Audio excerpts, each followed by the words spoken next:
अस्सलाम वालेकुम। आप सबका खुशामदीद है मेरे और आपके YouTube channel Wasim math hub पे, जिसको बेसिकली आप लोगों की मदद के लिए बनाया गया है। और इसमें मैं इंशाल्लाह आपकी मदद करूँगा कि आप अच्छे अंदाज से और अच्छे मैनर से मैथमेटिक्स को सीखें और एक अच्छा फ़न हो। जैसे कि आपको पता है कि नाइन्थ क्लास और फर्स्ट ईयर की बुक्स चेंज हो गई हैं, जिसमें मैं आपके लिए एक सीरीज़ ऑफ लेक्चर्स लेके आऊँगा, जिसमें आपको इंशाल्लाह प्री नाइन्थ के लिए और जो नाइन्थ क्लास में हुए हैं इनके लिए बहुत ज़्यादा इंफॉर्मेटिव और बहुत ही इजी वे में मैथमेटिक्स सिखाई जाएगी।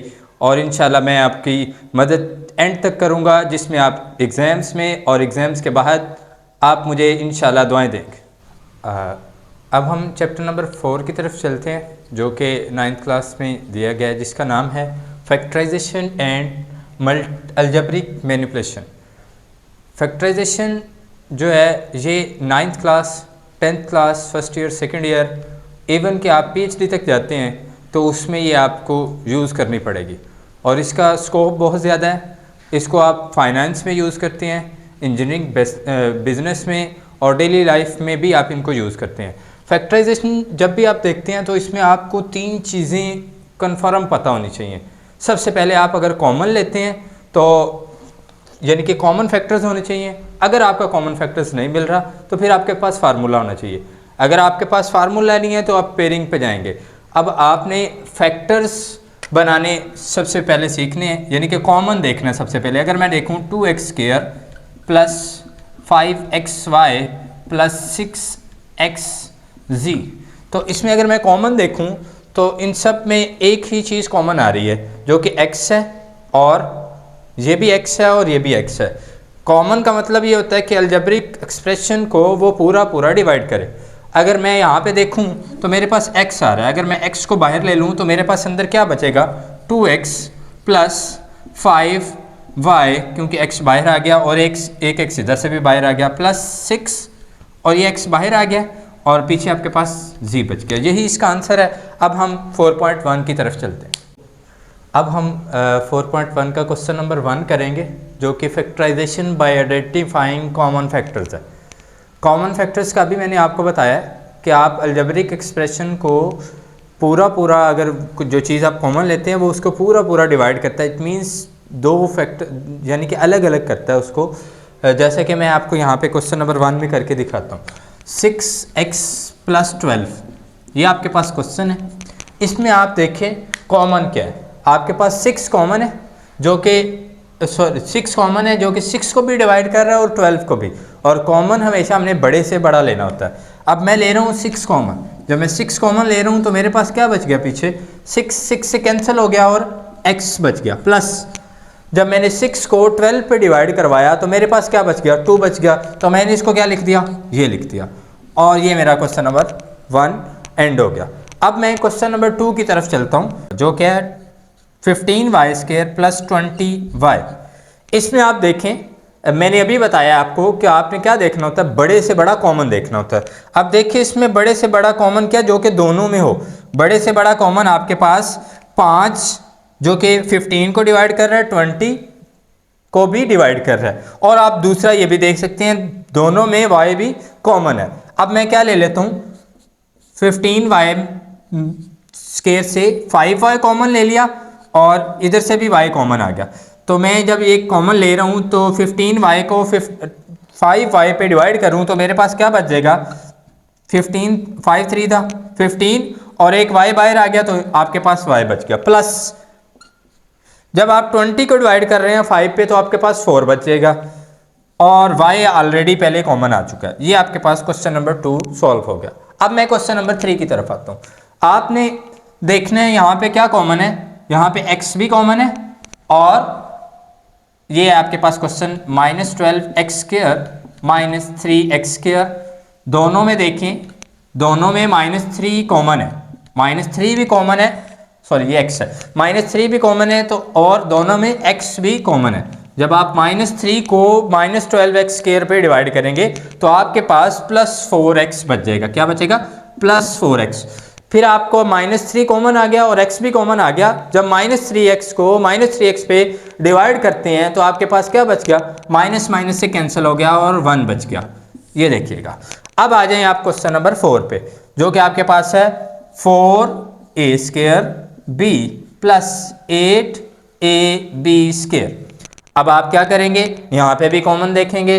अब ये आपके पास क्या कॉमन है, यहाँ पे कॉमन है 4 दोनों में, जो कि पूरा पूरा डिवाइड कर रहा है, और ए बी कॉमन है। देखें ए इसके अंदर भी है और ए इसके अंदर भी है, और बी इसके अंदर भी है, इसके अंदर भी है। तो आप क्या लिख सकते हैं कॉमन, 4a दोनों में है, b भी दोनों में है। जब आप 4a² b को कॉमन लेते हैं तो 4 भी कैंसिल हो गया, a² में से एक a कैंसिल हो गया, और आपके पास एक b भी कैंसिल हो गया। इट मीन्स आपके पास सिर्फ 4 भी कैंसिल, a भी कैंसिल, एक a भी कैंसिल और एक b भी कैंसिल। तो आपके पास सिर्फ एक a बच गया प्लस। और ये देखें, जब आप 8 पे 4 को डिवाइड करते हैं तो आपके पास क्या बचता है, 2। a से कैंसिल हो जाएगा और एक b कैंसिल हो जाएगा, क्योंकि एक b आपके पास कॉमन आ गया और एक b आपके पास क्या बच गया, पीछे बच गया। लिहाजा इसके भी कॉमन फैक्टर्स बन गए।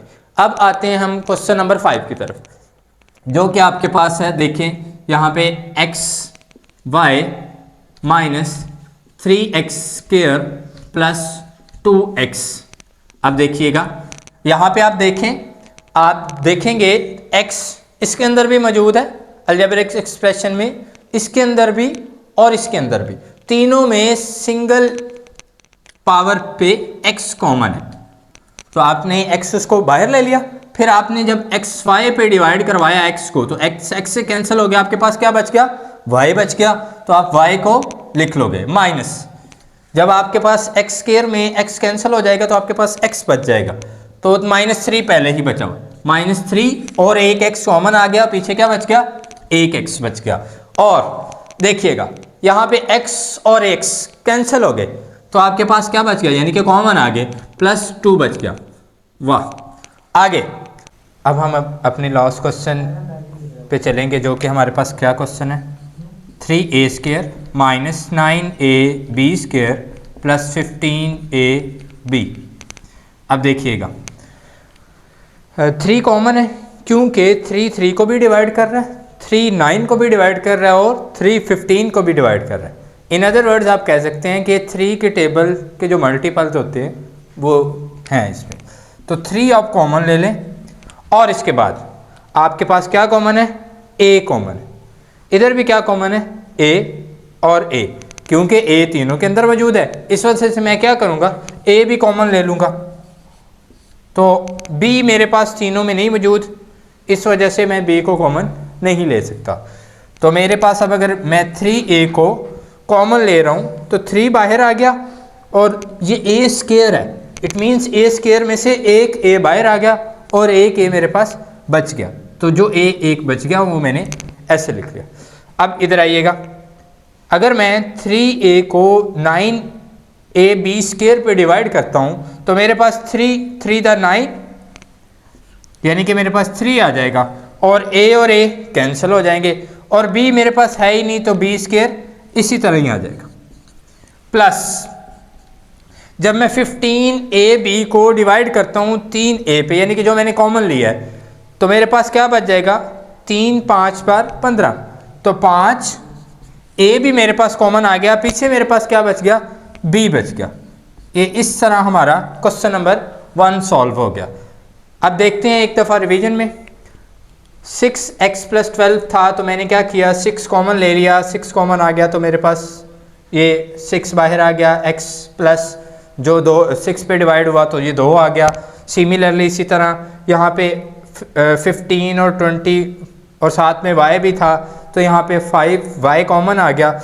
जब 5y कॉमन आ गया तो आपके पास 3y + 20, क्योंकि 5 ने 15 पर डिवाइड किया तो आपके पास 3 और एक y बाहर आ गया, +20 पे जब आपने 4 आ गया आपके पास। इस सिमिलरली यहाँ पे ये इम्पोर्टेंट इस वजह से क्वेश्चन है क्योंकि इसके अंदर माइनस आ रहा है। अगर ये माइनस आ रहा है तो एग्जामिनर भी सोचेगा कि एक दफ़ा बच्चों को पजल करने के लिए ये क्वेश्चन डाला जाए, तो इसलिए वो आपने ध्यान से देखना है और -3 कॉमन लेना है और साथ में x। जब आप माइनस ले रहे हैं इट मीन्स माइनस का काम होता है इन्वर्स करना, तो ये माइनस वाले ने इसको क्या कर दिया, प्लस कर दिया। इंशाल्लाह ये पेपर पॉइंट ऑफ व्यू से अच्छा क्वेश्चन है।